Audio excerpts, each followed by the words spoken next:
Milão. É impossível não associar o nome da cidade à moda, mesmo para as pessoas que não estão nem aí para esse assunto. E é claro que não teria lugar melhor do que o quadrilátero da moda para falar desse assunto, que é o segundo tema do Grand Tour das Coisinhas. Se a moda italiana é conhecida no mundo inteiro, Milão é a referência desse mercado importantíssimo para o país e para a cidade.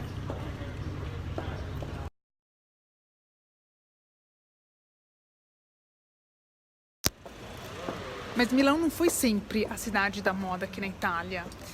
Difícil, com só alguns stories, falar sobre esse assunto de maneira exaustiva, então eu vou dar assim uma geral. Bom, para falar de moda geral e ser breve, a moda sartoriale, aquela moda de costureiras e de modistas, tinha o seu centro nas cidades de Roma e Florença até os anos 60, mais ou menos. Até porque a capital italiana tinha todo o fascínio do cinema e os americanos, que nos anos 50 descobriram o estilo do dolce far niente italiano. Então, os primeiros grandes desfiles, e falamos aí de nomes como, por exemplo, as Irmãs Fontana, foram realizados seja em Roma e seja em Florença. Mas em 1971, um jovem de 30 e poucos anos realizou um desfile onde ele apresentou 5 coleções desenhadas por ele para 5 marcas diferentes.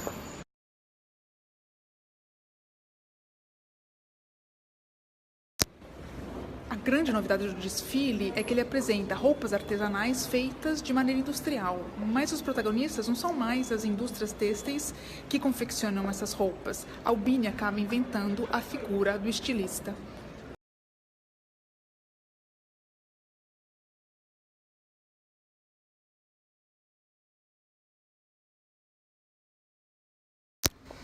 Nos anos 70, Milão é a cidade da contracultura. Se vê uma revolução nos costumes italianos, o poder aquisitivo dos jovens aumenta e no final da década o número de mulheres no mercado de trabalho aumenta. Bom, o andar da coisa é muito mais complexo e envolve um contexto político, social e econômico. Mas praticamente na década de 70, com esses novos estilistas, acontece a democratização do luxo. Ou seja, marcas que não fazem mais só as roupas grifadas ou as roupas sob medida, mas começam a produzir roupas de qualidade para esses jovens que querem gastar, estão dispostos a gastar, e para essas mulheres que entram no mercado de trabalho. Essas mulheres que entram para o mercado de trabalho, mas focada na carreira. Até os anos 60, as mulheres tinham um guarda-roupa que era para festas, para, enfim, coquetéis. Não existia uma roupa para a mulher que trabalhasse. O que a mulher advogada, o que a mulher de negócios vai vestir a partir dos anos 80, ok? Então essas marcas começam a se voltar também para vários tipos de mercado. E por que dá certo? A diferença com Paris, que é o berço da alta costura, Milão se consolida como a capital do prêt-à-porter, ou seja, pronto para o uso, porque ela pode contar com o que até hoje é a força da moda italiana, ou seja, um sistema, uma rede integrada de produção que vai desde o estilista que cria a peça até a produção dessa peça por indústrias altamente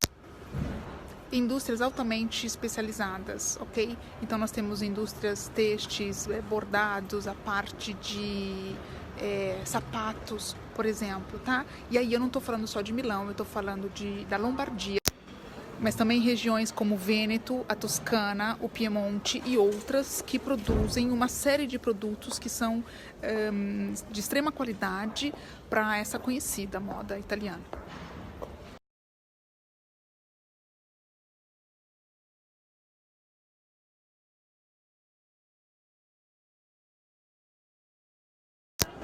Bom, e eu termino aqui na tradicional loja de departamentos milanesa La Rinascente, onde um grande estilista italiano começou trabalhando como vitrinista. Giorgio Armani, também conhecido aqui como Re Giorgio, e protagonista do próximo episódio de moda do Tour das Coisinhas. Até lá!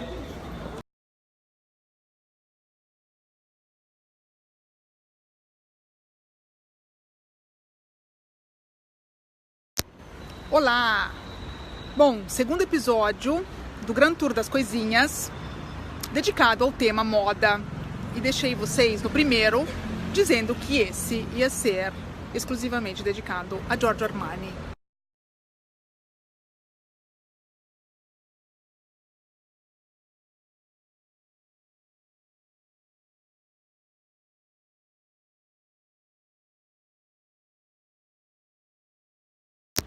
Giorgio Armani nasce em 1934 em Piacenza, na região da Emília-Romagna, numa família modesta. Mas ele mesmo conta que a mãe era uma mulher extremamente elegante. A diferença de outros estilistas, como Versace, por exemplo, que é filho de uma costureira, ele não tem nenhuma ligação ou nenhuma tradição com o mundo da costura, né? Sartoriale, como eu disse, para usar um termo que eu usei no último episódio. A família se muda para Milão e depois de ele terminar o segundo grau e fazer 2 anos de medicina, de 1957 a 63, ele vai trabalhar na loja de departamentos La Rinascente, mas não como vitrinista. Na verdade, isso é meio uma lenda em torno dele, mas ele mesmo disse que ele não era vitrinista. Ele, no começo, ele assessorava os arquitetos que montavam as vitrines da Rinascente. Isso vai ser só o começo, e dali ele continua trabalhando na Rinascente, mas ele se ocupa também de moda masculina, enfim, de todo o departamento masculino da loja, até 1963. Até que ele vai trabalhar para uma marca chamada Nino Cerruti e começa a assinar, né, a desenhar algumas coleções sempre masculina para essa marca. Ele fica na Nino Cerruti por 8 anos. Armani conhece muito bem tecidos, suas texturas, e ali ele já começa a colocar em prática o que vai ser depois uma marca registrada dele quando ele vai ter a própria grife. Ou seja, a desestruturação do blazer. Tudo começa ali, a fortuna dele começa ali, tá? Primeiro na moda masculina e depois ele vai aplicar isso na moda feminina quando ele vai assinar a própria grife.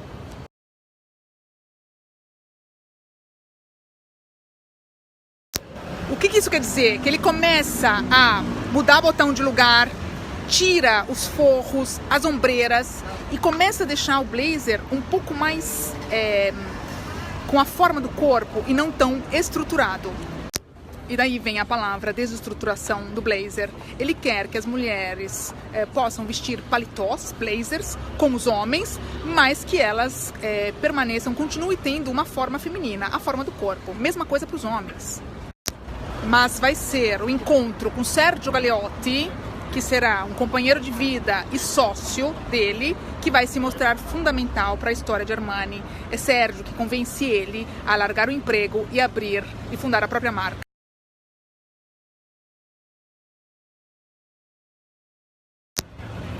Armani funda a Armani SPA em 1975. Armani cuida da parte criativa, Sergio cuida da parte comercial e dá início ao que será depois um dos grandes impérios da moda. Império da moda italiana, mesmo depois da morte prematura de Sergio, porque Sergio vai morrer em 1985, né, no auge da expansão da grife Giorgio Armani. Os americanos vão ter uma parte importante na história de Armani, até porque foram os primeiros a apostarem no estilo dele. Em 1978, Diane Keaton retira o Oscar de melhor atriz vestida de Armani.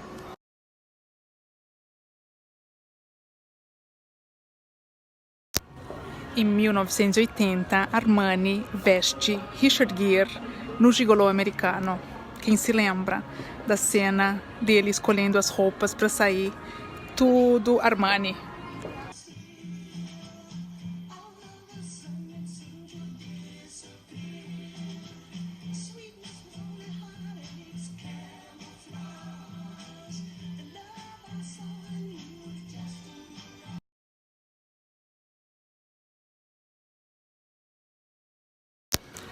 Em 1982, Armani é capa da revista Time. Dali, o resto é história.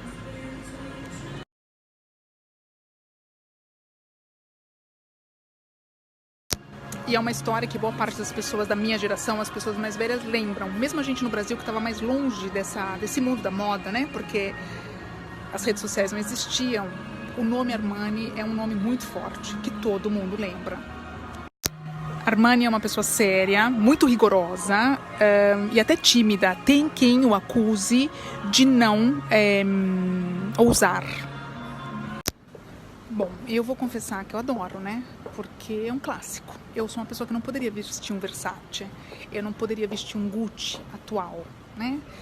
Mas Armani é a minha cara, ou eu sou a cara de Armani, não sei. Mas antes de terminar e ir sonhar no meio aqui das suas criações, eu vou deixar 2 links para vocês. Um é uma entrevista em holandês, talvez, mas tem partes em inglês. Mas Armani falando em italiano. Armani não fala inglês e dá entrevistas rigorosamente só em francês ou italiano, ok?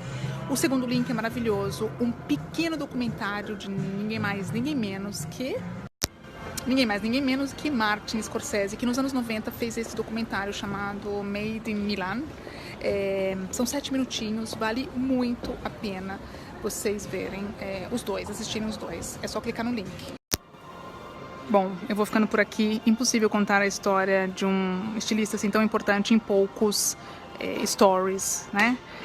Eu estou aqui na loja do Armani, em Via Manzoni, no Quadrilátero da Moda. Quem gostar dele, passar por Milão, eu aconselho a ir conhecer o Armani Silos, que é o arquivo pessoal dele, é o museu dele, com todas as criações, é maravilhoso. Já fiz um post, que vou deixar o link aqui também. Vou ficando por aqui, espero que vocês tenham gostado. O Grand Tour das Coisinhas volta em janeiro com outro tema. E esse tema da moda continua no perfil do Passeios em Veneza, falando de uma estilista veneziana. Confiram lá.